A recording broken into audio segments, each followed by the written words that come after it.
callemos. Le decía a algunos profetas de la antigüedad, habla, habla, habla y no calles. Pon trompeta a tu voz. Grita, le decía incluso a algunos profetas. Pero a otros les decía, calla y no hables, no digas nada. Entonces, ¿cuándo saber cuándo tengo que hablar y cuándo tengo que callarme? Vemos al Señor Jesucristo que durante varios años, 3 años de ministerio, habló y habló y habló y predicó y decía cosas tremendas. Pero había otros momentos en el que Él callaba y guardaba silencio. Y vemos también esta actitud por parte del Padre. En el Antiguo Testamento vemos que hay momentos en los que Dios habla y manifiesta y revela su voz. Pero hay momentos en los que el mismo Dios dice que Dios se callaba por amor al pueblo de Israel. No porque no tuviera cosas que decir, sino porque no era el tiempo de hablar, porque a lo mejor hablaba y nadie le iba a prestar atención. Entonces la Biblia nos enseña a no desperdiciar las palabras, a no desperdiciar el tiempo. Y para saber cuándo hay que hablar, cuándo hay que callar, cuándo hay que hacer una cosa o hacer otra, tenemos que pedirle al Señor muchísima sabiduría. Pero si le pedimos al Señor sabiduría, que es saber actuar en cada situación y en cada momento, tenemos que pedirlo con fe.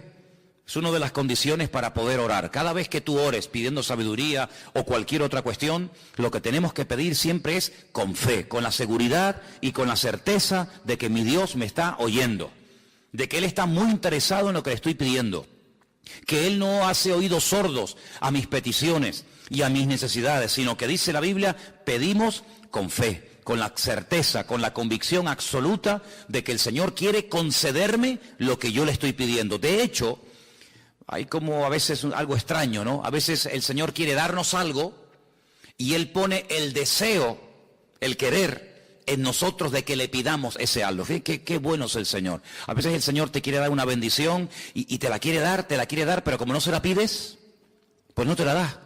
Entonces, ¿qué hace el Señor? Te pone el deseo en tu corazón de que le pidas por algo y el Señor dice, ya era hora que me pidieras por ese algo. Te lo quería dar, pero como no me lo pedías, pues no te lo daba. Entonces, hermanos, pidamos con fe, con la seguridad absoluta de que si necesitamos sabiduría, vamos a recibir lo que le pedimos al Señor. Leía hoy un capítulo que es una maravilla. Es un capítulo un poquito largo, pero yo les animo a que ustedes lean el capítulo 8 del libro de Proverbios. Hoy comencé a estudiar el libro de Proverbios. Es una joya, es una maravilla. De verdad que es algo extraordinario. Y el capítulo 8 del libro de Proverbios habla de lo que es la sabiduría. Habla acerca de cómo Dios usó de sabiduría, de cómo la sabiduría es antes de la creación del mundo, de cómo la sabiduría, ¿verdad?, se manifestó, se hizo carne y hueso. Dice la Biblia que Jesucristo es la sabiduría de Dios encarnada. Entonces, la sabiduría es una herramienta indispensable que está a nuestra disposición, pero para recibirla, en este caso, hay que pedirla. Hemos dicho en algunas ocasiones que hay cosas que vienen a veces sin pedirlas, en ese maravilloso amor y bondad del Señor. Pero en este caso particular, la sabiduría es fundamental pedirla. Así que si alguien esta tarde necesita de sabiduría porque no sabes lo que hacer, no sabes qué decisión tomar, lo primero, pedir al Señor con fe, con la confianza absoluta de que Dios te la va a conceder. ¿Cuántos dicen amén? Si no pedimos sabiduría y tomamos decisiones, podemos equivocarnos. Si no le pedimos al Señor sabiduría, ¿en base a qué te mueves? ¿En qué te basas? ¿En tu experiencia? ¿En tu propio conocimiento? Pregunto, ¿no será eso orgullo? ¿No puede ser que yo tenga tanta confianza en mí mismo que no hace falta que le pida al Señor sabiduría? Yo sé cómo solucionar este problema. Yo sé cómo hablar con esta persona. Yo sé cómo moverme en este terreno o en esta circunstancia. Cuando no pedimos sabiduría al Señor, es como expresar nuestra confianza en nosotros mismos, y en quien tenemos que tener confianza siempre es en nuestro Dios. ¿Cuántos dicen amén? Quiero que leamos en Romanos capítulo 12, versículo 2, porque una vez que le hayamos pedido sabiduría al Señor y el Señor te la haya concedido, te va a ayudar mucho para poder tomar sabias decisiones, no basado en emociones, no basado en sentimientos ni en modas, sino basado en algo que es de vital importancia en la vida de cualquier creyente. Romanos capítulo 12, versículo 2. Y dice así la palabra del Señor: No os conforméis. Otra versión dice, no te adaptes al sistema de valores del mundo. No os conforméis a este siglo, sino transformaos, renuévense por medio de la renovación de vuestro entendimiento. Y ahora dice, para que podáis comprobar cuál sea la voluntad de Dios, y añade que es agradable y es perfecta. Sí, hay una voluntad soberana de Dios. Sí, hay un deseo de Dios, un propósito eterno de Dios a nivel general, y luego hay una voluntad de Dios de tipo personal e individual. Tú ves que, por ejemplo, hay un versículo que dice que la voluntad de Dios es que vivamos en orden, que vivamos en santidad. Pero ¿a quién le dice eso? A todas las iglesias, a todos los creyentes, jóvenes, hombres, mujeres, por supuesto. Pero luego hay una voluntad de Dios que se revela a la persona porque tiene que ver con lo que Dios quiere hacer a través de tu vida. Y bueno, hay millones de ejemplos en la Biblia. La voluntad del Señor para David era completamente diferente a la voluntad de Dios para su hijo Salomón. Salomón nunca fue a la guerra, pero el Señor capacitó a Salomón para que pudiera cumplir con la voluntad de Dios para su tiempo y para su vida. La voluntad de Dios para Abraham era completamente diferente a la voluntad del Señor para Noé. Todos eran creyentes, sí, todos obedecían al Señor, por supuesto, pero si tú observas la vida de cada uno de los personajes bíblicos, tanto del Antiguo como del Nuevo Testamento, te vas a dar cuenta de que dentro de la voluntad general de Dios, luego hay un deseo, una voluntad particular e individual de Dios para cada uno de nosotros. Y si no le pedimos al Señor, como hemos visto, sabiduría, y si no le pedimos que se haga su voluntad en nuestra vida, si no se hace la voluntad de Dios, ¿qué voluntad es la que se va a hacer? Puede ser que la tuya. Y a veces nosotros podemos equivocarnos, ¿sí o no? Claro que podemos equivocarnos. Mira, te voy a poner un ejemplo muy fácil. Dice la Biblia que en el corazón de David siempre hubo el deseo de construir un templo. El Señor nunca le dijo que levantara un templo, pero él lo sintió. Él veía que todas las naciones de la tierra, que todos los pueblos que rodeaban a Israel tenían sus dioses, sus templos, y él pensó, él sintió en su corazón el deseo de construirle una casa, un templo al Señor. Claro, ya él sabía perfectamente que Dios, vamos a ver, no lo puedes reducir a 4 paredes. El Señor dijo, ¿qué casa me van a hacer ustedes a mí? Si el cielo es mi trono y la tierra es el estrado de mis pies, y yo no quepo en un templo, pero al mismo tiempo puedo habitar entre vosotros, ¿verdad?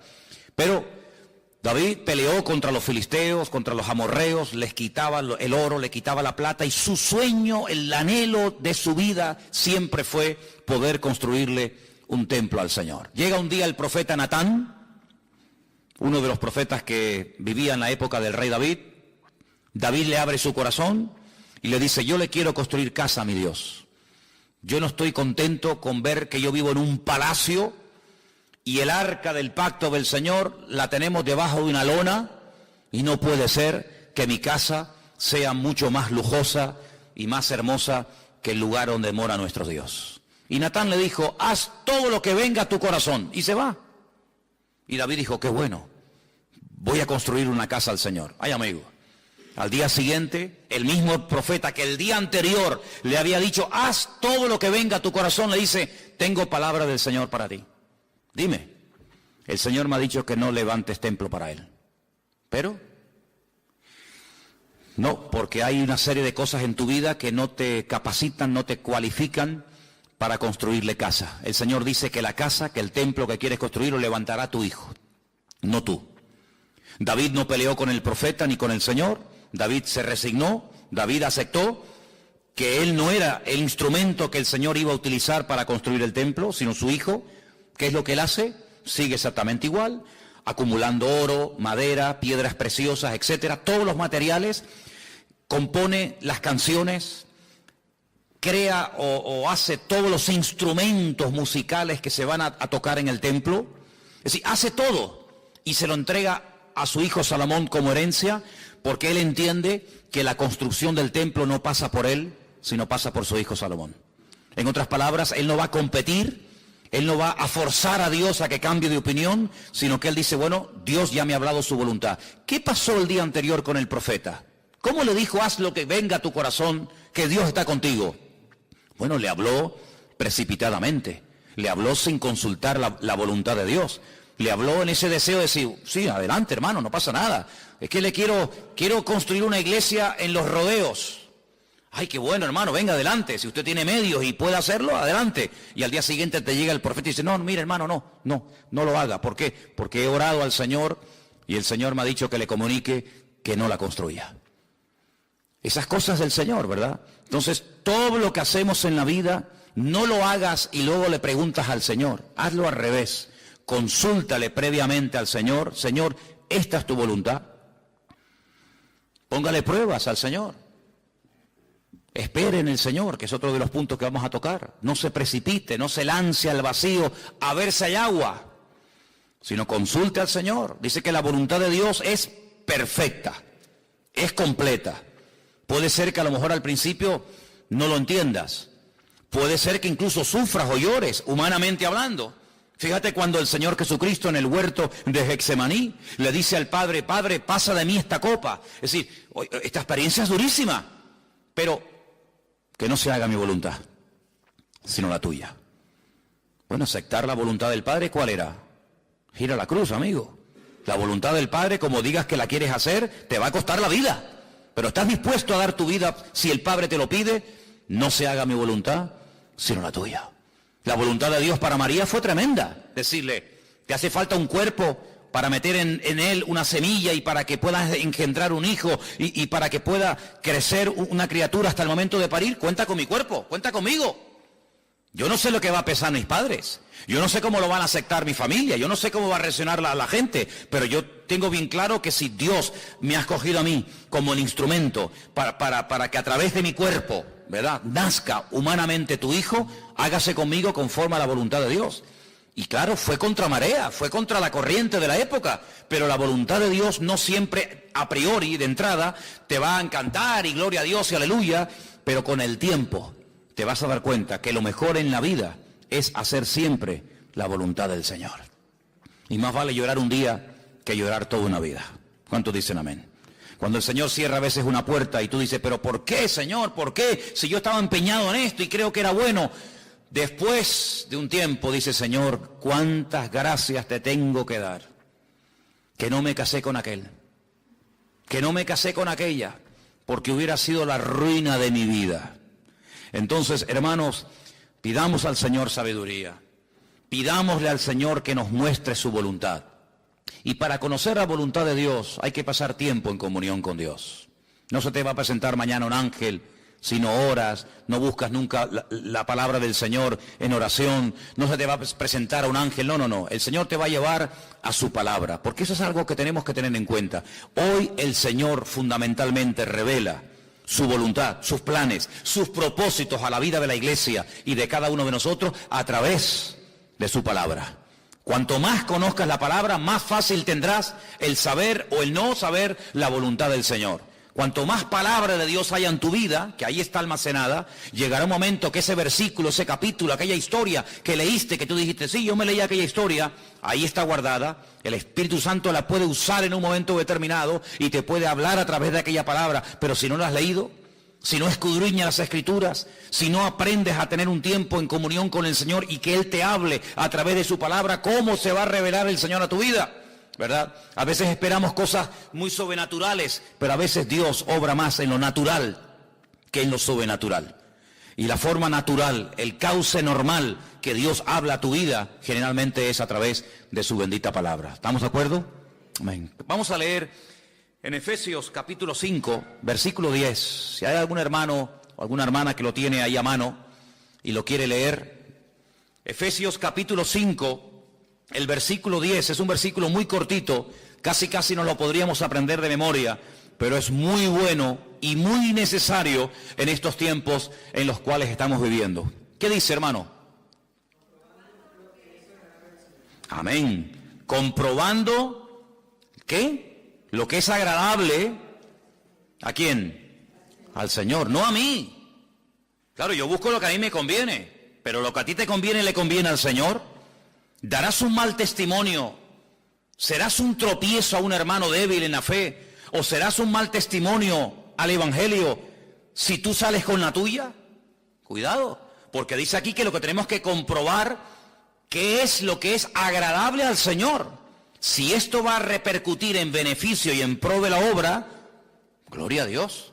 Pero si esto va a ser una piedra de tropiezo, si esto va a ser un escándalo, si esto va a ser el juguete que tú tanto querías tener, pero resulta que ese juguete va a ser una piedra de tropiezo a otras personas, Señor, mejor no me lo des. Por lo tanto, lo que hay que orar cuando buscamos la voluntad de Dios es, Señor, ¿qué harías tú en mi lugar? ¿Qué harías tú, Señor? ¿Qué es lo que a ti te agradaría? ¿Qué es lo que a ti te haría feliz? Eso es lo que yo quiero hacer en la vida. Yo quiero alegrar a mi Dios y no solamente venir al Señor o venir a la iglesia cuando tengo problemas o cuando tengo dificultades o cuando todo me va al revés. Entonces sí, ay Señor, ayúdame, ahora voy a leer la Biblia, ahora voy a orar, ahora voy a ir a todos los cultos. No, es que no es eso no es una vida madura. Esa es una vida de un niño. La vida de una persona madura en el Señor es la persona que dice, yo quiero comprobar qué es lo que le agrada al Señor. Aunque a lo mejor a mí en ese momento no me agrade, porque ya me contarás a mí si al Señor le agradaba ir a que lo clavaran en una cruz. Prueba de ello es que estaba orando, Padre, pasa, quítame esto, líbrame de esto. Pero el Señor le dijo, a ver, tú verás, bueno, hágase tu voluntad, Señor. Eso era lo que quería el Padre. Pues si eso es lo que quiere mi Dios, yo también lo quiero. Yo no quiero en esta vida recibir nada que Dios no me dé. Y si no me lo da, gloria a Dios, porque por algo Él no me lo habrá dado.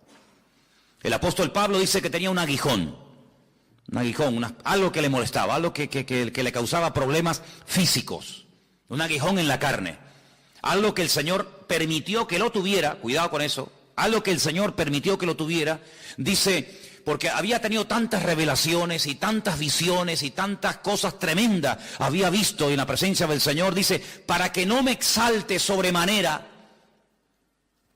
el Señor me mandó un aguijón en la carne como para, no levantes los humos. Dice, por el cual le he rogado al Señor que me lo quite. Y no me digan a mí que Pablo no tenía fe en el Señor. Si alguien tenía fe y confianza en el Señor, ese era el apóstol Pablo. No me digan, no, es que no recibía porque pedía mal. ¿Pablo va a pedir mal?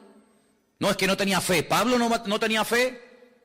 Estamos hablando del apóstol Pablo, hermano, no estamos hablando de cualquiera. Y yo le he pedido al Señor en 3 ocasiones que me quite esto. Y el Señor le respondía, pero siempre igual, no te lo voy a quitar. Bástate mi gracia, porque mi poder se perfecciona en la debilidad. Así que te voy a enseñar a gozarte en la debilidad. Te voy a enseñar a gozarte cuando no salen las cosas como a ti te gustaría, que sería lo lógico gozarnos, ¿verdad, en ello? Sino que yo te voy a enseñar otro modelo, otro estilo de vida. Y es aprender a gozarte cuando las cosas salen al revés de lo que tú pensabas. Y Pablo dijo, entonces a partir de ahora, si esa es tu voluntad, me voy a gozar de buena gana. Y voy a hablar más de lo que me sale mal que de lo que me sale bien para la gloria del Señor. Es increíble, es increíble. Pero amados hermanos, eso es lo que tenemos que orar. Que se haga tu voluntad, que yo sepa qué es lo que agrada al Señor. Y si yo hago eso, la bendición de Dios nunca se apartará de mi vida. Dice en Efesios capítulo 6 también, versículo 18. Efesios 6, 18. ¿Quién me lo puede leer, por favor? Orando en todo tiempo, con toda oración y súplica, en el Espíritu, y velando en ello con toda perseverancia y súplica por todos los santos. Pedimos al Señor sabiduría. A través de la sabiduría que el Señor nos da podemos conocer su voluntad, pero eso no significa de que ya voy a dejar de orar, sino como hemos leído, hay que orar en todo tiempo. Y saben, hermanos, el Señor ha diseñado la oración de tal manera que si os fijáis, se puede hacer de día, de tarde o de noche. Se puede hacer de pie, sentado, caminando o acostado. Se puede hacer en cualquier parte, en la iglesia, en el trabajo, en un avión, en un barco, en un submarino, en una cueva, en una cárcel, donde sea. El Señor ha diseñado la oración de tal manera, algo tan vital, el oxígeno del creyente, que en cualquier momento, incluso hasta trabajando, puedes estar orando, conduciendo puedes estar orando, viajando puedes estar orando, en la cama puedes estar orando. ¿Para qué? Para que no tengas excusa, para que no digas, claro, el Señor dice que hay que orar en la iglesia de 4 a 6 de la tarde, lunes, miércoles y viernes, y hoy no tengo ninguno de esas condiciones. No, hermano, no hay horario, no hay postura, no hay lugar. En cualquier sitio, a cualquier hora, de cualquier forma, orando al Señor en todo tiempo.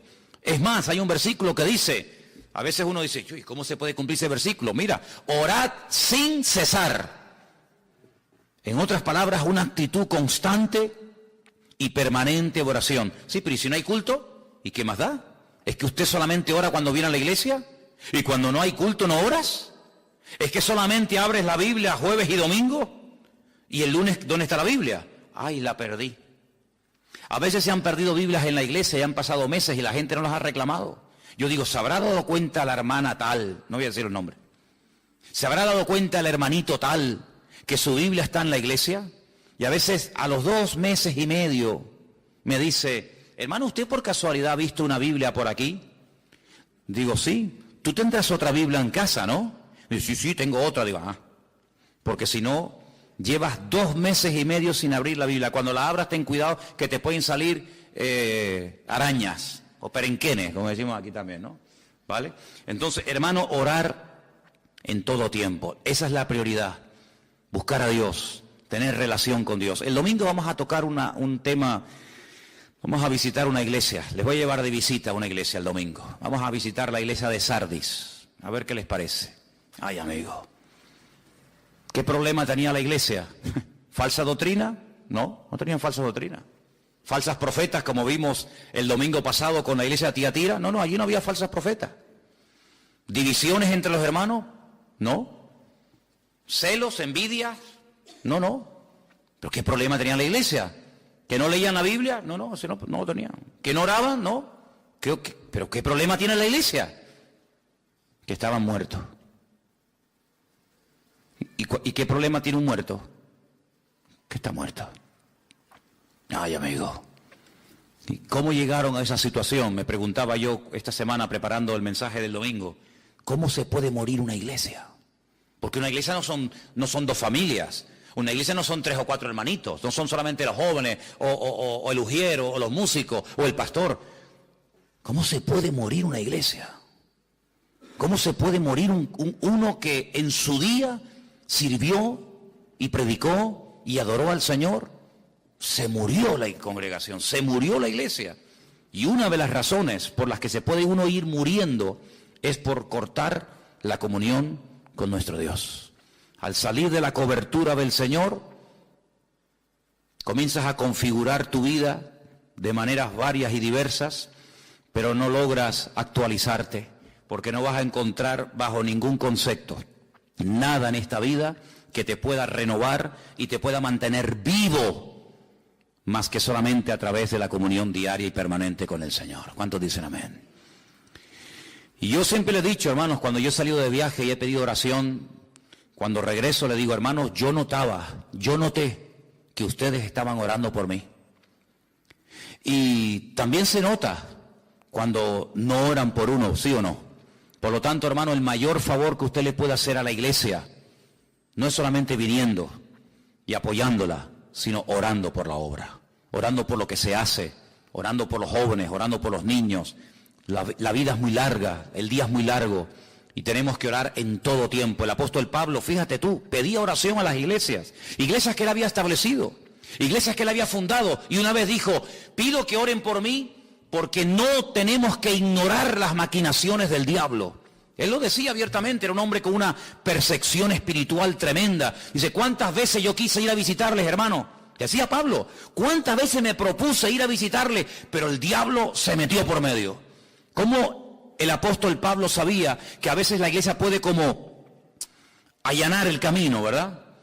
Y cuando la iglesia baja la guardia y no ora, como el enemigo como que se hace fuerte en una situación. Por eso pedimos a Dios sabiduría, buscamos su voluntad, pero enseguida descubrimos que para mantenernos constantemente en la voluntad de Dios hay que tener una relación diaria y constante con el Señor a través de la oración. Quiero llevarles al Salmo 37, por favor, Salmo 37, versículo 3 y versículo 5. Es un salmo muy bonito, muy conocido, y dice así, Salmo 37. El versículo 3, ¿me lo puede leer alguien, por favor?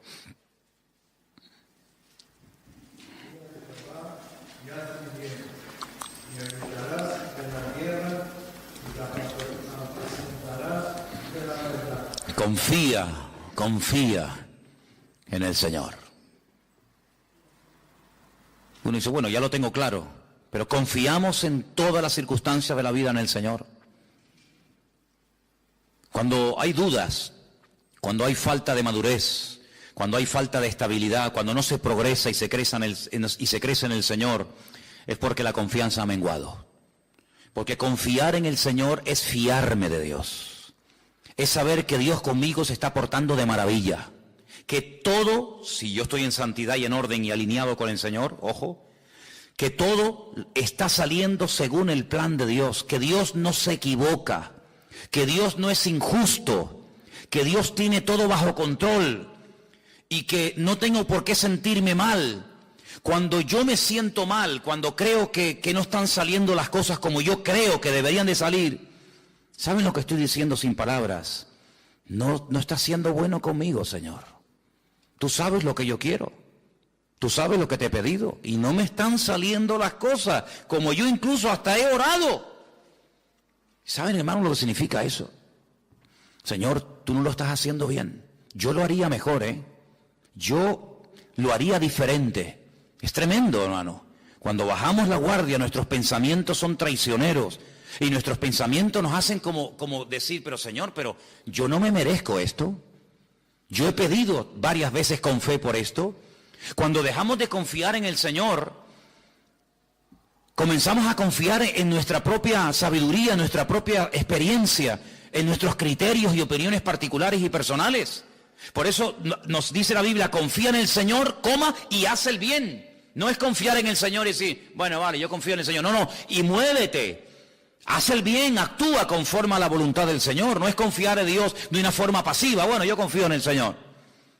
No es resignación. Confiar en Dios no es resignación. No es callarme la boca. Bueno, no voy a decir nada para no ofender a nadie. No, eso no es confiar en Dios. Esa actitud no es la correcta. Yo confío en Dios, sigo comportándome haciendo el bien y además añade verso 4, y ahora deleítate en el Señor. Fíjate cómo son como los eslabones de una cadena. Confío en el Señor y no me quedo parado, sigo haciendo el bien, lo que tengo que hacer, lo que he venido haciendo, pero no solamente lo sigo haciendo, sino que hay un añadido más. Deleítate en el Señor. Y a veces yo creo que hay creyentes como que les falta deleitarse en el Señor, disfrutar de la vida cristiana. Porque la vida cristiana no es una vida de tormento y de sufrimiento, sino que podemos deleitarnos y gozarnos en el Señor. ¿Cuántos dicen amén? Oye, que no es una tragedia ser cristiano, que es una bendición. ¿Cuántos dicen amén? Bueno, pues demuéstralo, exteriorícelo, dígaselo a su cara de vez en cuando también, haga algo. Encomienda al Señor tu camino, versículo 5, confía en Él y Él hará. Una de las cosas que estamos viendo en la clase de hermenéutica todas las semanas es analizar y tener en cuenta siempre el tiempo de los verbos. Confía en el Señor, confía en Él y Él hará. ¿Cuándo? Bueno, a usted no le interesa. ¿Cuándo, amigo?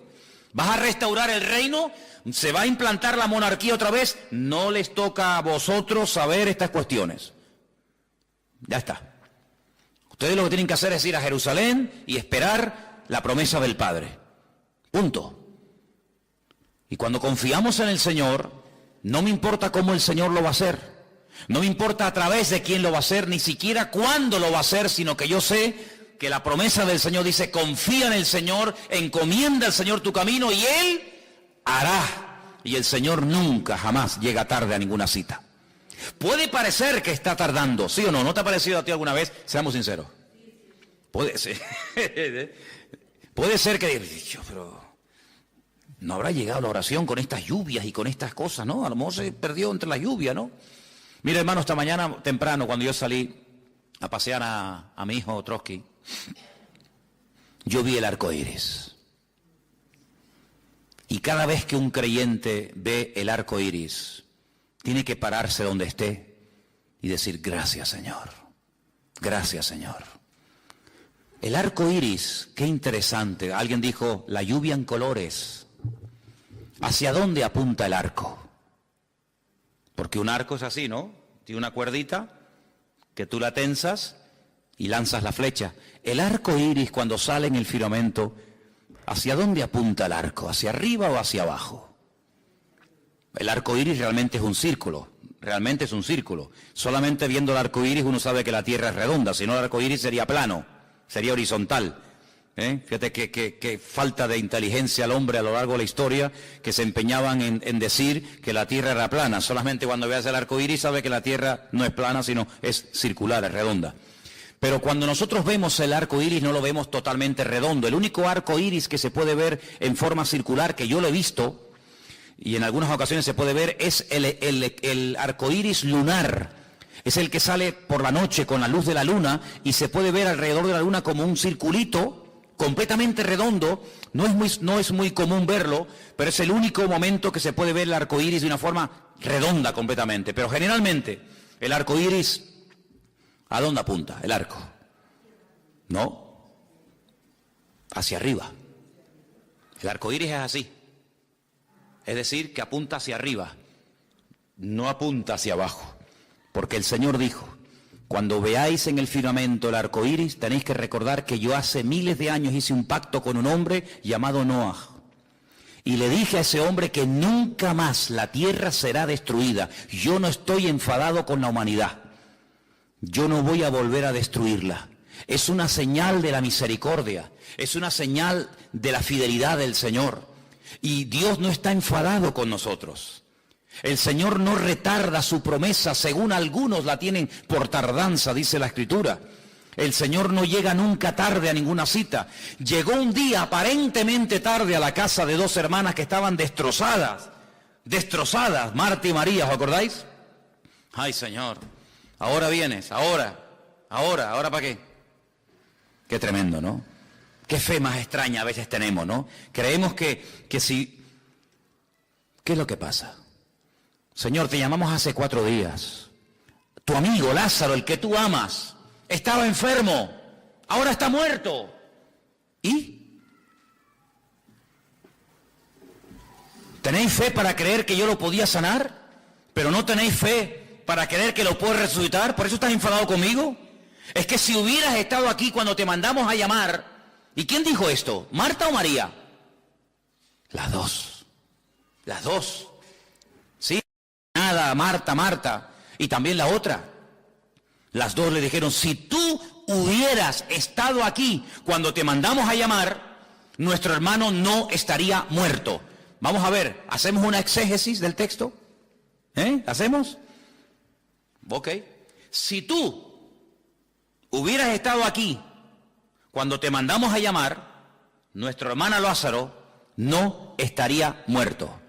Parafraseando, nuestro hermano Lázaro está muerto porque tú no estuviste aquí cuando tenías que haber estado.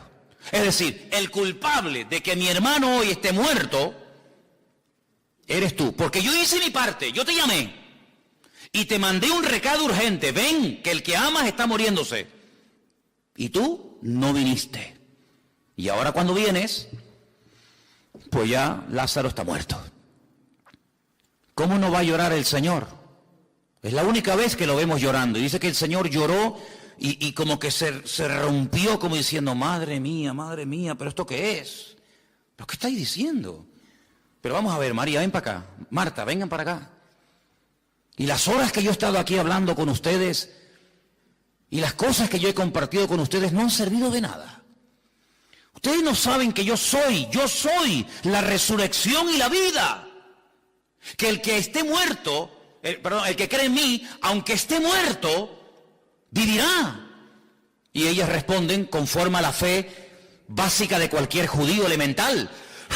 Señor, es que yo sé que mi hermano resucitará. Los judíos creen. De toda la vida se creyó siempre, lo dice el Antiguo Testamento, que los muertos algún día resucitarán. Yo sé que mi hermano resucitará, pero añaden, en el día postrero, no hoy, no ahora, al final de los tiempos, cuando los sepulcros se abran, y cuando el mar entrega a sus muertos, como dice el Apocalipsis, ¿verdad? Y cuando las tumbas se abran, mi hermano también resucitará, tomará parte de esa resurrección masiva. Pero el Señor no está hablando de ese día. El Señor está hablando del aquí y ahora. Si ustedes tienen una fe tremenda para creer que toda la humanidad va a resucitar y se va a presentar delante del trono en el día postrero, y tienen una fe increíble, Pero ¿y por qué esa fe no la traen un poquito más para acá y la acercan a vuestra vivencia ahora, actual y personal? Porque si yo pregunto en esta tarde, hermano, ¿usted cree, y sean sinceros, usted cree que algún día usted va a entrar a caminar por una ciudad cuyas calles son de oro? ¿Cuántos creen eso? 4. Amén, todos, ¿no? Ok. Una calle de oro. Y las puertas son de perlas. Y los cimientos son de piedras preciosas. Y veremos a Abraham. ¿Veremos a Abraham o no? Y a Moisés. Y a David. ¿A quién le gustaría ver usted, aparte lógicamente del Señor? ¿A quién, por ejemplo? A David. A Salomón. A la reina de Saba, dirían algunos, ¿no?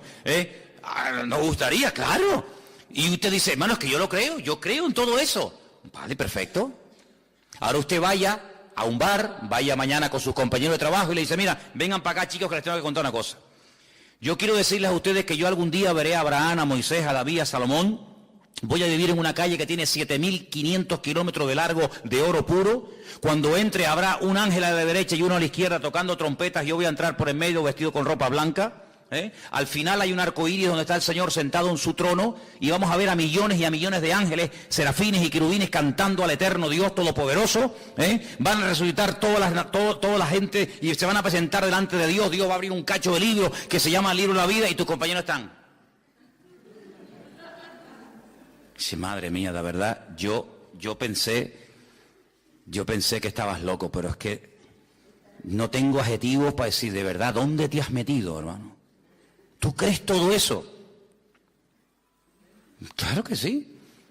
Bueno, ¿y por qué no creo que este mes, en mi necesidad personal, el Señor me va a ayudar?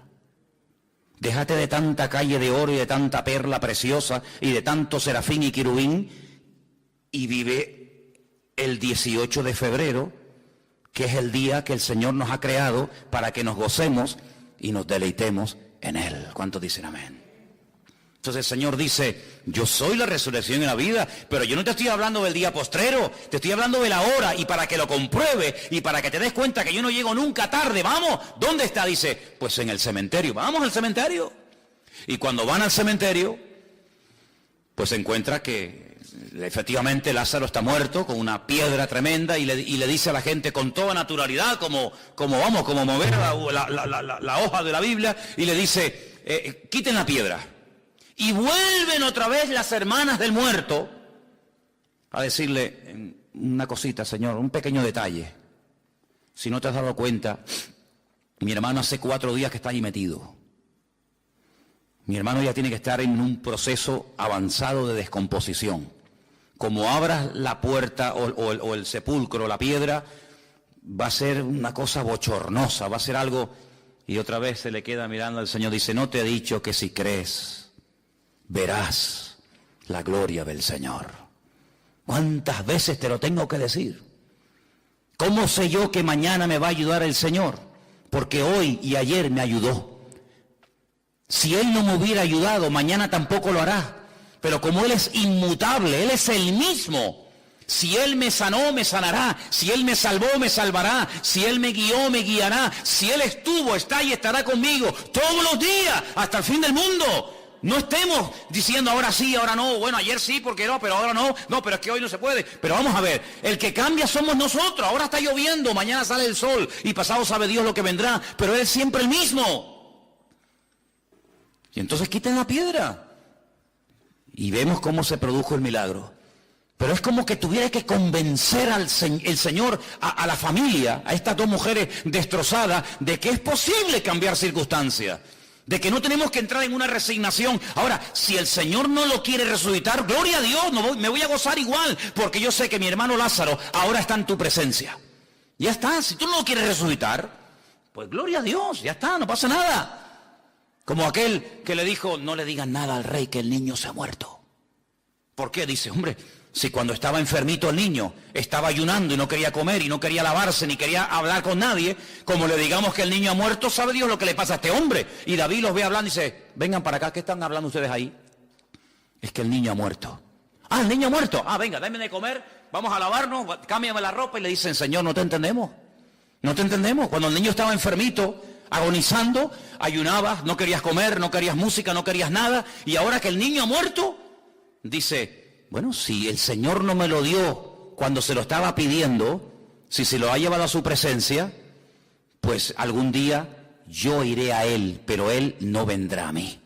Por lo tanto, voy a demostrarle a mi pueblo que yo acepto y me gozo en la voluntad de Dios, aunque tenga que ir al cementerio a enterrar un hijo. Porque si me lo hubiera querido dar, me lo hubiera dado. Si no me lo dio, gloria a Dios, porque ahora sé cuál era la voluntad del Señor, que mi hijo estuviera en su presencia. Gloria a Dios. Entonces, estas cosas, hermanos, parecen tan normales, parecen como tan elementales, pero a veces como que nos cuesta aceptar la realidad presente.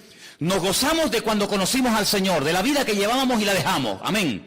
Nos gozamos de la vida que nos espera cuando estemos en la presencia del Señor. Pero a veces como o vivimos en el pasado o vivimos en el futuro. Y yo digo, pero es que yo no vivo ni en el pasado ni en el futuro. Yo vivo el aquí y ahora. Y el aquí y ahora, ¿por qué estar triste? ¿Por qué estar preocupado? Si aquí y ahora es cuando el Señor está conmigo. ¿Cuántos dicen amén? ¿No nos ha dado vida? ¿No hemos llegado hasta aquí? ¿Sí o no?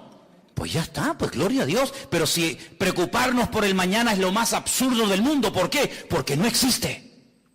El mañana no existe. No, ¿dónde está? Hoy es 18, ¿no? ¿Dónde está el 19 de febrero? El 22 de marzo, el 4 de abril, el 18 de julio, ¿dónde está? En un papel, en un calendario. ¿Y quién te dice a ti y a mí que vamos a llegar a ver ese día? ¿Quién nos dice a nosotros eso? Por lo tanto, dice el Señor, y lo vuelvo a repetir, este es el día que el Señor ha creado. Gocémonos y alegrémonos en Él. ¿Cuántos dicen amén? Si yo no me gozo ahora pensando que mañana va a ser mejor, pues voy a cometer una gran equivocación, porque dice la Biblia, cada día tiene su propio afán. Y yo tengo que aprender a servir al Señor y a honrarle cada día como si fuera el último día de mi vida. Minuto a minuto. Finalmente quiero leerles en el Salmo 37 también, el versículo 7, donde dice, guarda silencio ante el Señor y espera en Él. Espera en Él. No te alteres, no te pongas nervioso con motivo del que prospera en su camino, por el hombre que hace maldades. Hermanos, hay gente que ha prosperado así, de la noche a la mañana. ¿Dónde están hoy? O en una cárcel, o esperando ser juzgados. Y toda la gloria que recibieron en poco tiempo se esfumó. Porque la gloria del mundo es pasajera, pero la gloria del Señor es eterna. ¿Dónde está en este momento el dueño de Vitaldén? Ay, amigo. 450 tiendas por toda España, aviones, helicópteros, caballos, fincas. Movían miles de euros, millones. Ay, amigo, el que muy rápido sube, también muy rápido baja. ¿Cuántas veces vemos en la televisión personas que robaron, que vivieron a todo tren, personas que no tuvieron ningún tipo de escrúpulos? Pero tarde o temprano esa gloria es pasajera. Dice, no te pongas nervioso, no te alteres, no te pongas preocupado, a cuestionar, a criticar con motivo del que prospera en su camino. A ti no tiene que preocuparte eso, a ti lo que te tiene que, entre comillas, preocupar, o ocupar, mejor dicho, es esperar en el Señor, guardar silencio ante Él y dejar que Él se encargue de las cosas de la vida. Que ya bastante tenemos con la nuestra para estar preocupados por las vidas de los demás. Solamente podemos...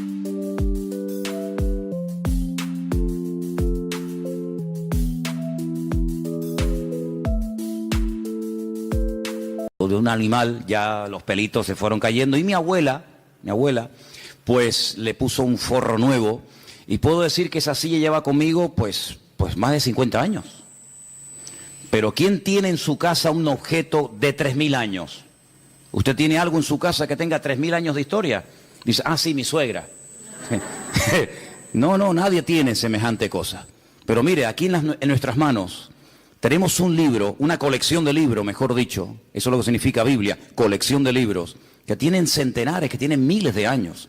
Esto es un tesoro incalculable, es increíble. Y además en su propio idioma, en su propia lengua, para que usted pueda saber lo que Dios dijo, lo que Dios manda y lo que Dios no manda. Y una de las cosas que yo he dicho cuando se acerca uno a las páginas de este sagrado libro, la Biblia, es que la gente en aquellos tiempos vivía muy diferente a nosotros. Yo sé que, por ejemplo, hay gente aquí que no cree, les cuesta mucho aceptar que hubo un momento en la historia en el que no existía Internet.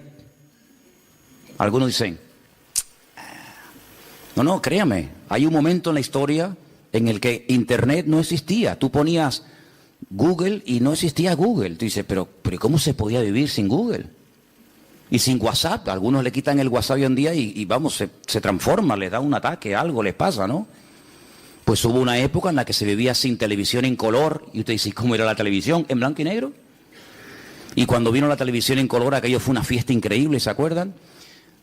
Vivimos durante muchos años sin móviles, sin celulares, como algunos los llaman.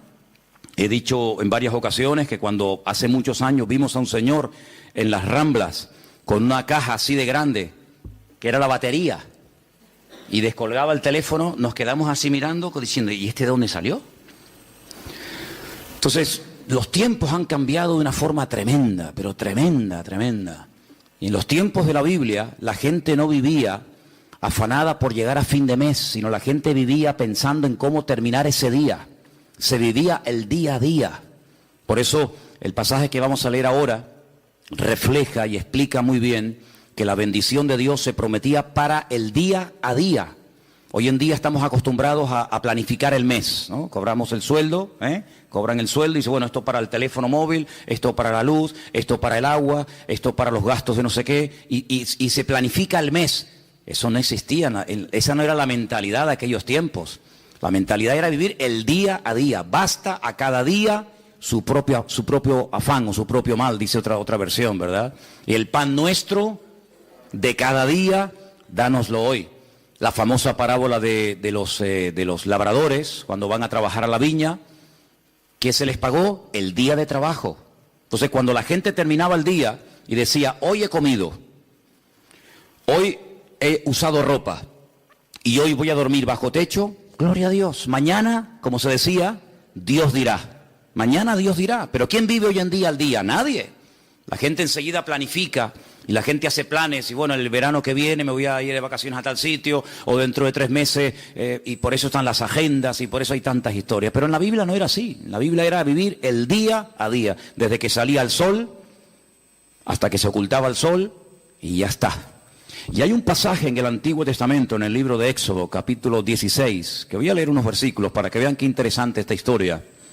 Y dice, viendo los hijos de Israel, se preguntaron unos a otros, ¿y esto qué es? Ustedes saben la palabra maná, ¿no? Maná. La palabra maná en hebreo significa, ¿qué es esto? Maná. Majú, ¿qué es esto? Y por eso la palabra maná, que uno dice, bueno, ¿y qué significa? Significa literalmente, ¿qué es esto?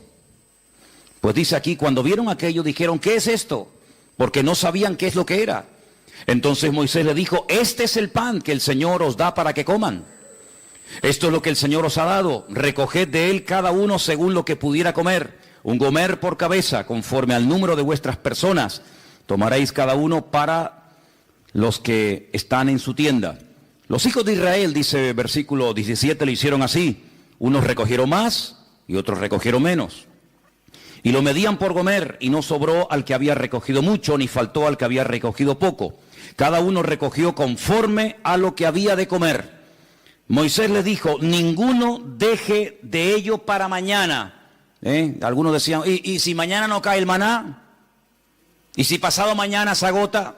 Vamos a recoger el lunes, para el martes, para el miércoles y para el jueves. Siempre ha habido gente así, ¿no? Pero el Señor le dijo, no. Ellos no obedecieron a Moisés, algunos dejaron de ello para otro día y crió gusanos y hedió, y se enojó Moisés contra ellos. Era una falta de fe, creer que al día siguiente el Señor no iba a derramar su fidelidad, era una falta de fe. Hoy ha caído el maná, sí, mañana otra vez, y pasado otra vez, no se preocupen. Y lo recogían cada mañana, cada uno según lo que había de comer, y luego que el sol se calentaba, se derretía. No sé si han visto seguramente en alguna feria, en algún lugar por ahí, esa gente que tiene como si fuera un caldero y van haciendo una cosa así y crean como ese algodón Lo habéis visto, ese algodón de azúcar que cuando lo coges con la mano te empegosta todo. El maná era algo así, era algo muy parecido a eso. El Señor les dijo, cada día ustedes van a ver una demostración de mi fidelidad. Cuando ustedes se levanten, ya el maná está allí. No van a tener que esperar a que caiga. Es decir, yo voy a ir siempre delante de ustedes. Cuando ustedes se levanten el lunes, ustedes recojan todo lo que vayan a comer para el día lunes. Y cuando se levanten el martes, recojan lo que vayan a comer el martes, y así sucesivamente. Pero había gente que dudaba, había gente que decía, vamos a recoger para 3 o 4 días por si acaso. Vamos a recoger para toda la semana. ¿Y qué pasaba? Se les echaba a perder. Porque el Señor les estaba enseñando al pueblo en el desierto depender cada día de la bendición y de la fidelidad del Señor. Parece como que eso ya no forma parte de nuestro estilo de vida. Pero así es como deberíamos realmente vivir los creyentes. Hoy el Señor me ha bendecido, hoy el Señor me ha ayudado, hoy puedo dormir en mi cama, hemos comido, fíjate tú, hemos desayunado, almorzado, otros han merendado antes de venir al culto, otros antes de irse se ponen allí en el mostrador también a picotear, luego llegan a casa, vuelven a comer. Hermanos, Dios es fiel. ¿Cuál es la garantía de que mañana Dios me va a suplir mi necesidad? Que hoy me la ha suplido. ¿Cuántos dicen amén? Como Él no cambia, si Él hoy ha sido fiel, mañana otra vez volverá a ser fiel. Y yo tengo que fiarme de Dios. Yo tengo que depender del Señor, no de mes a mes, sino como dice la Biblia, el pan nuestro de cada día, dánoslo hoy. ¿Cuántos de los que están aquí hoy han comido? Veo que todos vienen vestidos. Algunos han venido en coche, otros caminando, otros en guagua. Cuando te vayas de aquí, cenarán, dormirán en sus camas. ¿Qué más queremos, hermanos? Dice la palabra de Dios, teniendo sustento y abrigo, estemos contentos con esto. ¿De dónde nace ese afán, ese agobio de venga y más y más? ¿De dónde nace? ¿De la Biblia? No. ¿De una relación sana con Dios? No, Señor. El cristiano sano, el cristiano que tiene una fe sana, completa, una fe coherente, una fe bíblica, no tiene que caer en ese afán, en ese agobio, en ese estrés, y la deuda, y no sé qué, y esto y lo otro. No, así no vivimos, así no tenemos que vivir los hijos de Dios. Los hijos de Dios tenemos que vivir de cara al mundo, de cara a la galería, con paz, con la tranquilidad de saber que nuestra vida está en las manos del mejor pastor del mundo, porque dice la Biblia, el Señor es nuestro pastor y nada nos faltará. ¿Cuántos dicen amén? Por lo tanto, en el Sermón del Monte, el Señor cuando enseña a orar a su pueblo dice, y el pan nuestro de cada día, dánoslo hoy. ¿Se puede orar por el pan nuestro de cada día? Claro que sí. Pero en ningún momento tenemos que estar preocupados por los próximos 15 días, por la próxima quincena, por el próximo mes. Eso no es bíblico, eso no es bíblico. El Señor quiere que aprendamos a depender de Él, a confiar en Él cada día, sin preocupaciones, sin agobios, sin estrés. Ya sé que esto a lo mejor suena locura. Ya sé que la gente de la calle, la gente que no tiene a Dios, pues no viven así. Pero es que usted no tiene que imitar al mundo, usted tiene que imitar al Señor Jesucristo y obedecer su palabra. Hay un texto muy interesante que yo lo he leído muchas veces, de hecho no quiero exagerar, pero casi a diario lo leo, y se encuentra en Deuteronomio. Es un pasaje buenísimo, buenísimo, que de vez en cuando pienso yo que deberíamos de leer. Está en Deuteronomio capítulo 8, del versículo 11 en adelante. Es buenísimo este pasaje, de verdad que es una bendición de Dios el poder tener esto en nuestras manos. Dice, cuídate de no olvidarte del Señor tu Dios. Y yo pregunto, ¿y se puede acaso alguien olvidar de Dios? Porque te puedes olvidar, no sé, de las llaves, del móvil. Te puedes olvidar de dónde dejaste el coche. Yo me acuerdo hace años, venía por la calle esta de la iglesia con el casco de la moto en la mano. Y me metía en el bar de aquí al lado a tomar un cortado. Y un hermano, me dice, ¿de dónde vienes? Digo, no, tuve que ir abajo a Santa Cruz a hacer unas cosas. Y me dice, ¿y tú vas por la vida con un casco debajo del brazo? Digo, ¡ay, la moto! Y la dejé en la Plaza de España. Yo me vine desde la Plaza de España hasta aquí con la moto, con el casco de la moto bajo el brazo. Vamos, simplemente mirando el casco, sabes que, mijo, el casco es para usarlo en la moto. Pues me olvidé de la moto. Y un día tuve que llamar al segurita del Carrefour allí en la laguna, porque para mí es que me habían robado el coche. ¿Y qué va? Me van a robar el coche. El coche estaba en otro sitio, pero volví loco a medio centro comercial. Mire, que me robaron el coche, que llame a la policía, que no sé qué. Y el coche estaba donde yo lo había dejado, pero yo no me acordaba. Y a veces hemos visto en alguna playa por la megafonía, el niño Pedrito García Rodríguez, con una camisita roja y un pantalón amarillo y unos calcetines verdes. Se ha perdido, por favor. Pero perder a Dios, olvidarse de Dios. ¿Cómo se puede una persona, cómo se puede olvidar un joven, cómo se puede olvidar una familia de Dios? Pues hermanos, parece mentira, pero hay gente que incluso llegaron a servir a Dios y se olvidaron completamente de Él. Y por eso el Señor, sabiendo que somos así los seres humanos, dice en este versículo: cuídate, tengan cuidado de no olvidarse del Señor vuestro Dios, para cumplir sus mandamientos, sus decretos, sus estatutos que yo te ordeno hoy. Versículo 12.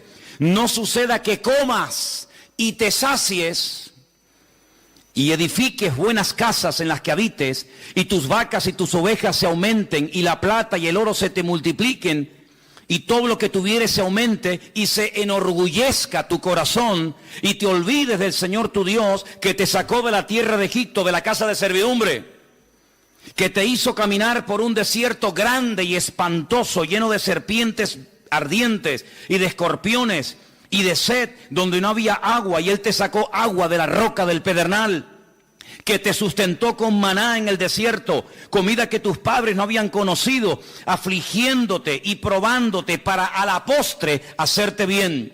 Y digas en tu corazón: mi poder y mi fuerza, la fuerza de mi mano, me han traído esta riqueza. Dice aquí: acuérdate del Señor tu Dios, porque Él es el que te da el poder para hacer las riquezas. ¿Cuántos dicen amén? Es mentira, ¿no? Gente que ha prosperado, gente que le ha ido bien en la vida, que en fin, que han aumentado sus negocios, su patrimonio, etcétera, y se les suba a la cabeza el éxito y digan: no, es que yo tengo todo esto por mi fuerza, por mi sabiduría, por mi poder. Usted dice: no, a mí eso no me puede pasar. No lo digas, porque como lo diga, a veces al final te va a terminar pasando. El hombre es así, hermanos. El hombre, mientras depende del Señor, se mantiene humilde, se mantiene sometido al Señor, pero como parece que a veces la riqueza o la abundancia se le vuelven en su contra, pueden incluso llegar a olvidarse del Señor, del Creador. Dice: el que te sacó de Egipto, el que cuando eras un esclavo y nadie daba un duro por ti, yo te compré y te saqué de la tierra de esclavitud y te conduje por el desierto y te di agua y te di maná y te di todo lo que necesitaba. Y ahora que llegas a la tierra prometida te olvidas de mí, porque crees que ha sido tu sabiduría, tu fuerza, tu experiencia en la vida la que te ha llevado de la nada a la cumbre, y te equivocas. Ten mucho cuidado y guarda tu corazón, dice la Biblia, porque soy yo el que te da la sabiduría, soy yo el que te da el poder para hacer las riquezas. Y cuando el Señor le da a uno sabiduría para hacer negocios, y cuando el Señor le da sabiduría para hacer algo, aunque te salga bien el negocio, lo que has comprado, lo que has hecho, no te olvides siempre de darle la gloria y la honra al Señor. ¿Cuántos dicen amén? Así que tengamos cuidado, ¿verdad? Porque son más los que se han perdido, los que se han enfriado y se han apartado de los caminos del Señor en la abundancia que en la escasez. Parece mentira, pero así ha ocurrido muchísimas veces, ¿no? Así que estamos viendo a la luz de la palabra de Dios cómo hay que depender cada día de Él. Ahora, vivimos en un mundo, como dije la semana pasada, rodeado de mentiras y de mentirosos. Esa es la cruda realidad. Vivimos en un mundo en donde los principios y los valores están al revés. Dice la Escritura que llegaría un momento en la historia de la humanidad, y yo creo que ya hemos llegado, en el que a lo malo te lo presentarían como lo bueno. Y lo que es bueno y decente de toda la vida, te lo presentarían como algo malo. Y uno dice: pero ¿cómo puede ser eso? ¿Cómo puede ser que la decencia, la fidelidad, el ser honesto, el vivir la verdad, el ser sincero esté mal visto y parece que le vaya mejor al ladrón, al sinvergüenza, al que roba, al que miente, al que engaña? ¿Cómo puede ser eso? ¿Cómo puede ser que personas por no pagar a lo mejor una pequeña cantidad le embarguen lo que tienen, y personas que han robado millones se estén pegando la gran vida y salgan en televisión y viajen por aquí y compren por allá? ¿Cómo puede ser eso? Bueno, son los últimos tiempos.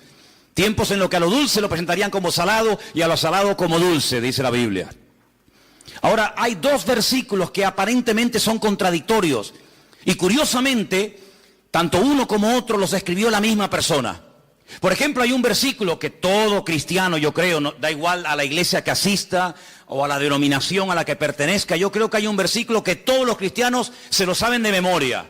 Y si no, vamos a comprobarlo. Juan 3:16. ¿Qué dice? Díganlo, díganlo, díganlo fuerte. Uy, no. A ver si me vais a dejar en... Que esto lo están viendo miles de personas ahora mismo en el mundo entero, ¿eh? Decirlo fuerte, a ver qué dice. Porque de tal manera amó Dios al mundo que ha dado a su Hijo unigénito para que todo aquel que crea en Él no se pierda, mas tenga vida eterna. ¿Qué dice la Biblia que Dios hizo? Dios amó. ¿A quién? Al mundo. Dígalo fuerte. Dios amó al mundo. Otra vez. Dios amó al mundo. Ahora explíqueme esto.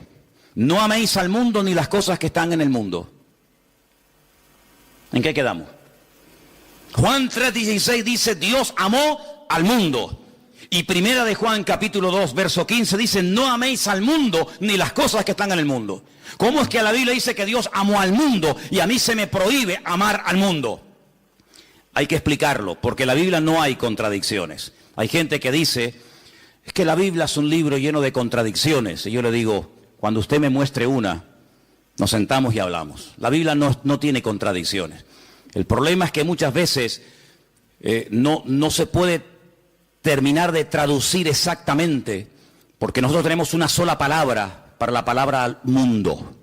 Como para la palabra amor, tenemos una sola palabra, no hay 4 o 5 palabras para amor. Amor hay una sola palabra, no hay más. En griego hay 3 o 4 palabras y en hebreo ni le cuento. Y en griego, incluso en hebreo, para la palabra tierra, planeta, mundo, etcétera, hay un montón de palabras y depende a lo que se esté dirigiendo el autor, pues emplea un término o emplea otra, pero en español nada más tenemos una sola palabra, ¿verdad? Cuando estamos leyendo Juan 3:16, dice que de tal manera, de tal magnitud, con tal fuerza, amó Dios al mundo.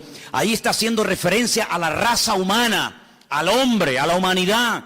De tal manera Dios amó al hombre, a la raza humana, a los hombres, a las mujeres, a los blancos, a los negros, a los ricos, a los pobres, a los africanos, asiáticos, norteamericanos, latinos. De tal manera amó Dios a esa gente que dio a su Hijo unigénito al mundo para que lo amaran y lo respetaran y creyeran en Él.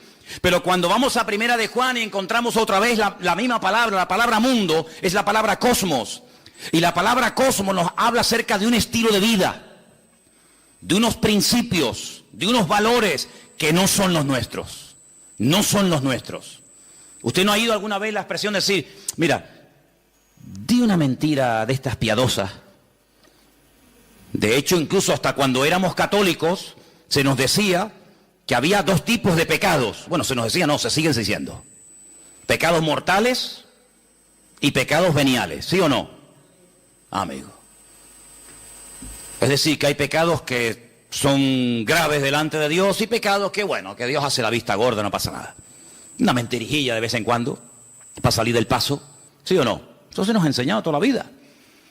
Cuando vamos a la palabra nos encontramos que hay un sistema, un estilo, una filosofía de vida que es totalmente opuesta a nuestro estilo de vida. ¿Por qué? Porque en el mundo, cuando 2 o 3 o 4 hombres se juntan en un bar, en un negocio, donde sea, y comienzan a hablar, ¿de qué suelen hablar? De mujeres. Y presumen de las veces que han engañado a sus esposas. Y presumen de que tuvieron relaciones con esta y con aquella y con la otra y con mengano. Sin embargo, eso en el círculo cristiano se nos tendría que caer la cara de vergüenza y darnos vergüenza de haber hecho eso. Son puntos de referencia completamente diferentes. Y en el mundo es normal mentir, y en el mundo es robar, pues decir, mira, sí, y era no, o no, cuando era sí, o decir, ¿cuánto tienes? 5, y es mentira, tienes 10. En el mundo todo eso es normal. Y cuando dice la Biblia, no améis al mundo, se refiere, no imites la forma como vive la gente. Una cosa es que Dios amó al hombre, y otra cosa es que Dios ame a los pecados del hombre, que son 2 cosas completamente diferentes. ¿Dios ama a un etarra, a un asesino, a un violador? ¿Sí o no? Por supuesto que sí. Faltaría más. Si no, madre mía. Pero eso quiere decir que Dios ama su estilo de vida. Eso quiere decir que Dios ama la mentira, el engaño, el soborno, el adulterio, la fornicación, la extorsión. No, Señor. Una cosa es que Dios ame a la persona y otra cosa es que Dios acepte y ame y tolere el estilo de vida de esa persona. No nos confundamos. Por eso dice la Biblia que cuando viene por ahí alguna persona que dice que yo soy cristiano, yo soy pastor, yo soy hijo de Dios, yo soy siervo de Cristo, yo soy esto, yo soy aquello, apóstol, como algunos van por ahí también diciendo, pues hermano, por sus frutos los conoceréis. Y por eso dice la Biblia que hay que probar los espíritus, porque no todos los espíritus son de Dios. Y por eso encontramos en la Biblia falsos evangelistas, falsos pastores, falsos maestros, falsos apóstoles, etcétera, etcétera. ¿Por qué? Porque Dios ama a todo el mundo por igual, pero denuncia y no tolera el pecado y el desorden de nadie. ¿Cuántos dicen amén? Entonces no nos confundamos cuando dice que Dios amó al mundo, la raza humana, y cuando nos dice en 1 de Juan, capítulo 2, como hemos leído, que no tenemos que amar al mundo. Porque dicho sea de paso, el texto sigue diciendo, si alguno ama al mundo, es decir, el estilo de vida del mundo, la filosofía del mundo, los principios del mundo, el amor del Padre no está en él.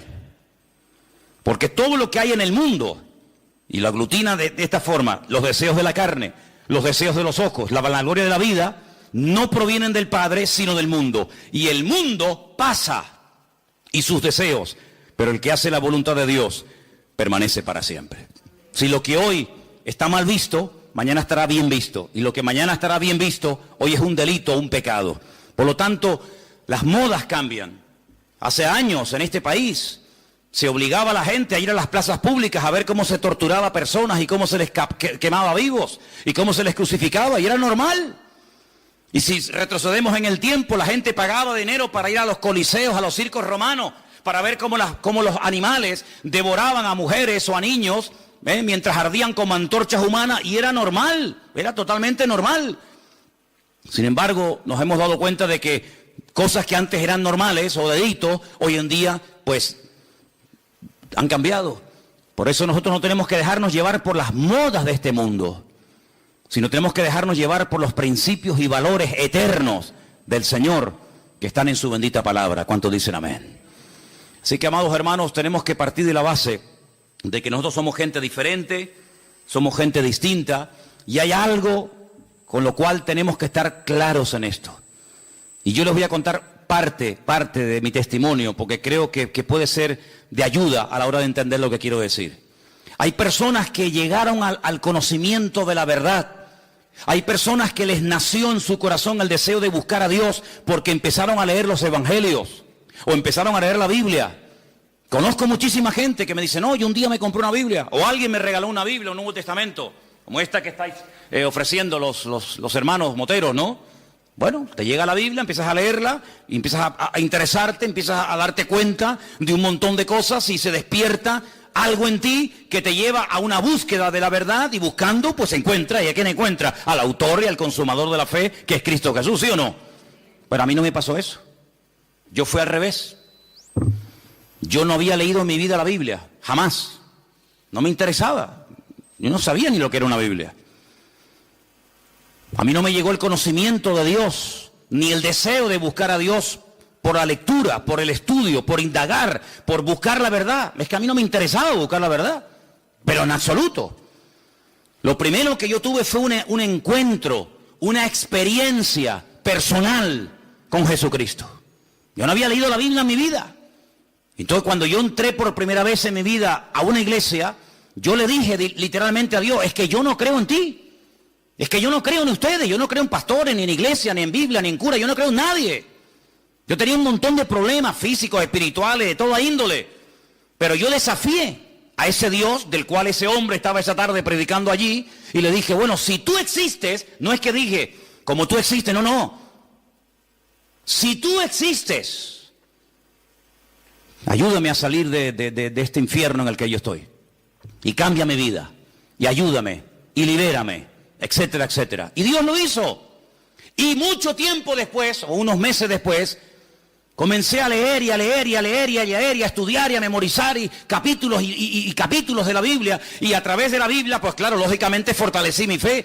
Pero no fue primero la teoría y después la práctica. En mi caso fue al revés. Primero fue la experiencia, la práctica, y luego fue el conocimiento.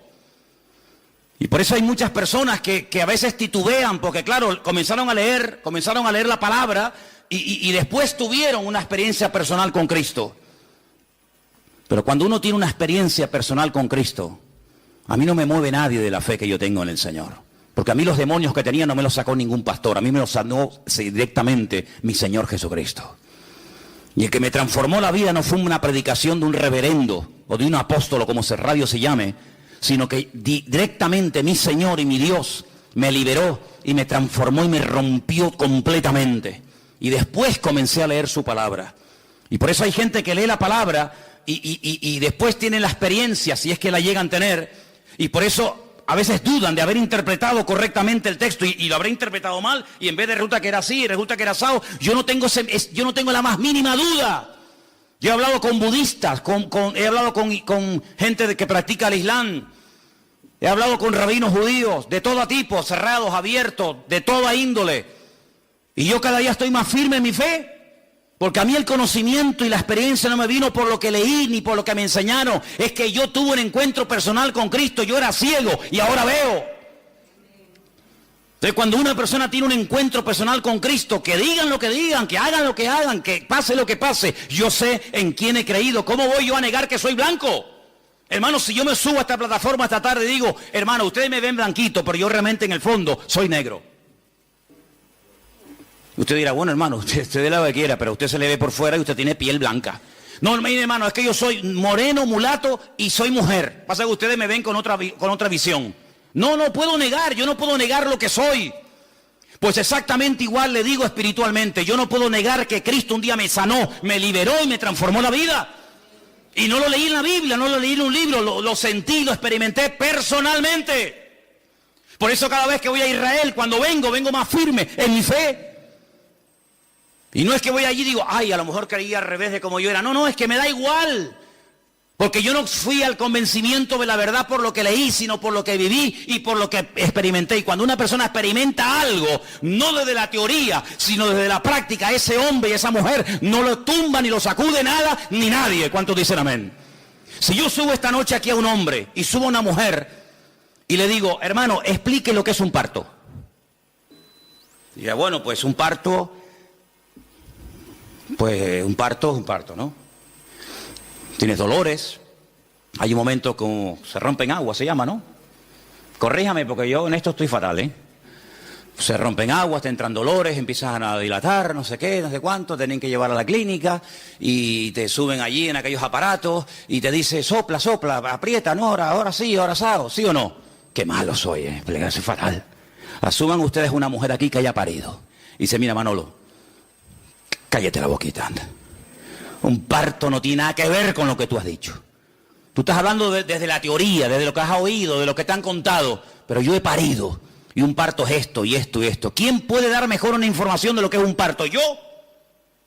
¿O una mujer que ha parido? Evidentemente una mujer que ha parido.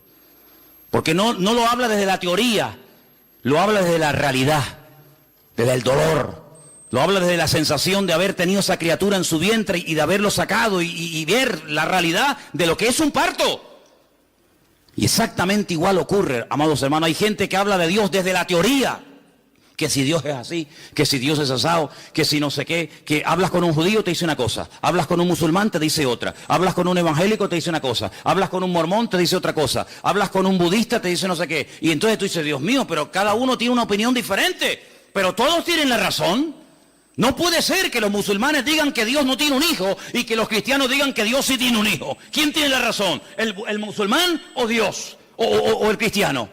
Porque yo pregunto, ¿Dios tiene un hijo o no tiene un hijo? Porque si no tiene Dios un hijo, entonces los musulmanes tienen razón. Pero si Dios tiene un hijo que se llamó Jesucristo o Yeshua HaMashiach y vino a este mundo a morir en una cruz y resucitó al tercer día, entonces este no dice la verdad la está diciendo este hombre.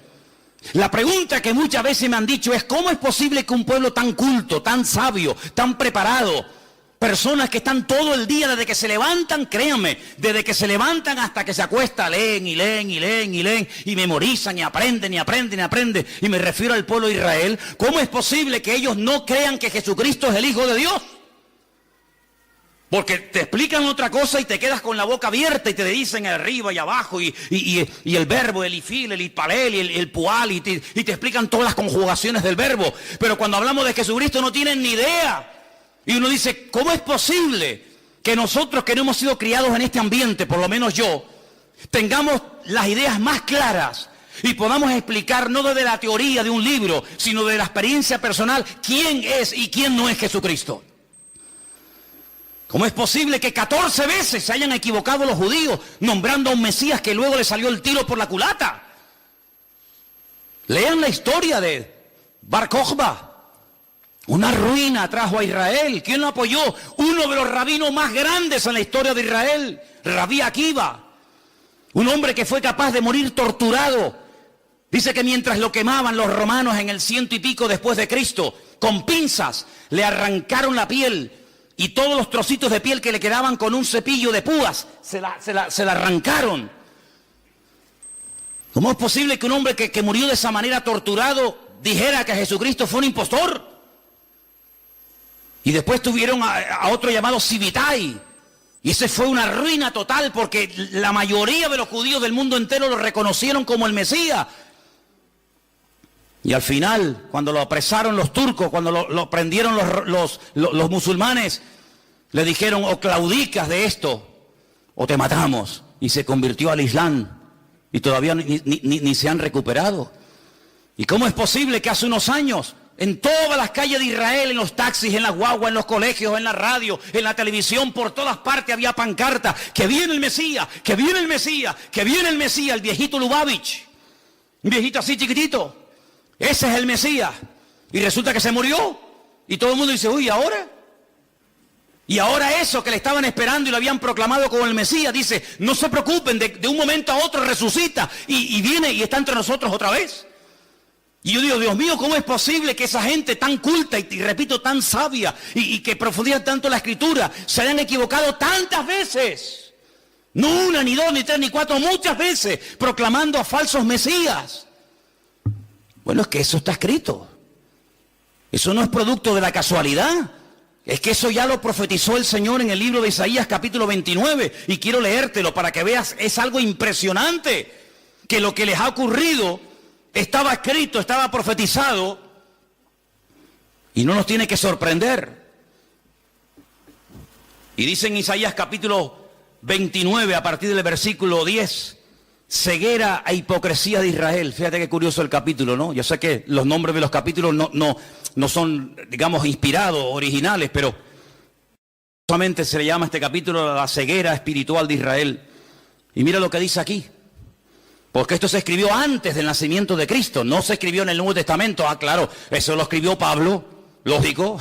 Es normal que Pablo o Pedro o Juan o Santiago o Mateo digan eso. No. Esto lo escribió Isaías antes del nacimiento de Cristo. Cómo él proféticamente recibe la revelación de cómo iba a actuar esa gente. Y dice así, porque el Señor derramó sobre vosotros espíritu de sueño. Esto es un judío hablándole al pueblo de Israel. Dios derramó sobre vosotros espíritu de sueño y cerró los ojos de vuestros profetas y puso velo sobre las cabezas de vuestros videntes.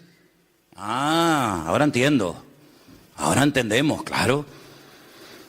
Y os será toda visión como palabras de libro sellado. Por eso leen y leen y leen y leen y memorizan y aprenden y no entienden. El cual si dijere al que sabe leer y le dijeren, lee ahora esto, él dirá, no puedo porque está sellado. Y si se le diera el libro al que no sabe leer, le dicen, lee ahora esto, y él dice, es que no sé leer. Dice pues el Señor, escucha bien la explicación de Dios, estas son las palabras de Dios al pueblo de Israel, porque este pueblo se acerca a mí con su boca y con sus labios me honra, pero su corazón está lejos de mí. Y su temor de mí no es que un mandamiento de hombres, como dice otra versión más cercana al original, un mandamiento enseñado y aprendido de memoria, que les ha sido enseñado. Por tanto, he aquí que nuevamente excitaré yo la admiración de este pueblo con un prodigio grande y espantoso, porque perecerá la sabiduría de sus sabios y se desvanecerá la inteligencia. de sus entendidos. Ahora puedes ver cómo un niño en la escuela dominical, un domingo a la tarde, es capaz de ver en Juan capítulo 1 cómo el Verbo, que en un principio era Dios, se hace hombre, se humana, se encarna y habita entre nosotros y vemos su gloria y no tiene ningún problema en aceptar eso. Y después te encuentras a un hombre que lleva 70, 80 años de su vida leyendo 16 horas por día la Biblia, de por la mañana hasta por la noche, y es incapaz de ver a Cristo en las Escrituras. ¿Por qué? Porque el profeta Isaías dijo: en los últimos tiempos derramaré un espíritu de ceguera en vuestros videntes, en vuestros profetas, en vuestros sabios, de tal manera que van a leer y dice como que no lo puedo leer porque no lo entiendo. Es como si estuviera sellado. Increíble, increíble. Ya sabemos que en los últimos tiempos el Señor tratará de una forma especial, pero lo importante es que todos y cada uno de nosotros valoremos el hecho de haber podido entender el Evangelio, porque haber entendido el mensaje, el propósito por el cual Cristo vino a este mundo nos ha cambiado la vida, ¿sí o no? Cuando una persona encuentra la verdad, yo no tengo que buscar nada más, créanme, yo no tengo una insatisfacción diciendo: oye, estaré en la verdad, me habré equivocado, me habrá engañado esta gente. Y a veces resulta que yo he creído en esta iglesia evangélica y ahora resulta que estoy en la mentira, me he metido en una secta, me están comiendo el coco. A veces resulta que en vez de este camino era el otro. Ay, madre mía. Es que yo sé en quién he creído. Yo no me convertí a la iglesia evangélica. Yo no soy representante de la iglesia evangélica. Yo soy embajador de Cristo y Cristo fue el que cambió mi vida.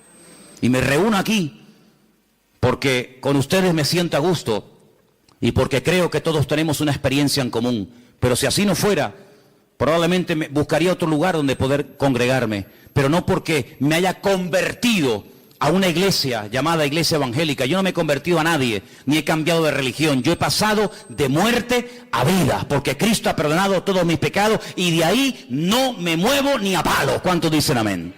Y por eso tenemos que tener bien claro, ahora que se nos está yendo el año, ahora que estamos llegando a la recta final, ¿estás hoy más firme en tu fe que el 1 de enero? ¿Estás hoy más firme, más bien anclado en las cosas del Señor que hace 4 o 5 meses atrás? Espero que sí. ¿Cuántos dicen amén? Quiero leerles un versículo en esta tarde.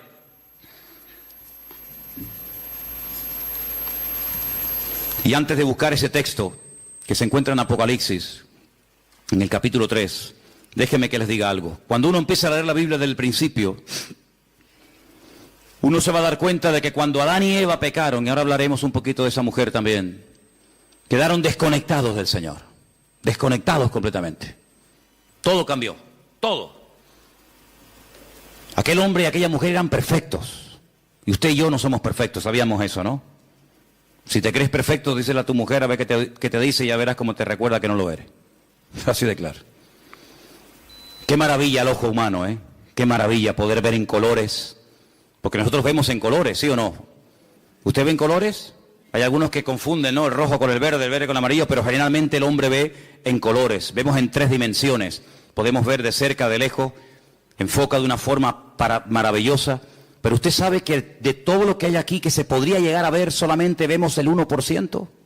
Nuestro ojo solamente percibe el 1% de todo lo que podríamos llegar a ver. Adán veía al 100% sin ningún problema. Veía a los ángeles. Veía el mundo espiritual y natural de una perfección tremenda. ¿Qué le parece? El cerebro del ser humano dice que está dividido en 2 y que solamente funciona una parte. Yo a veces hasta lo dudo que funcione esa parte. Y Dios pone un miembro en nuestro cuerpo para que funcione la mitad. No tiene sentido. El cerebro de Adán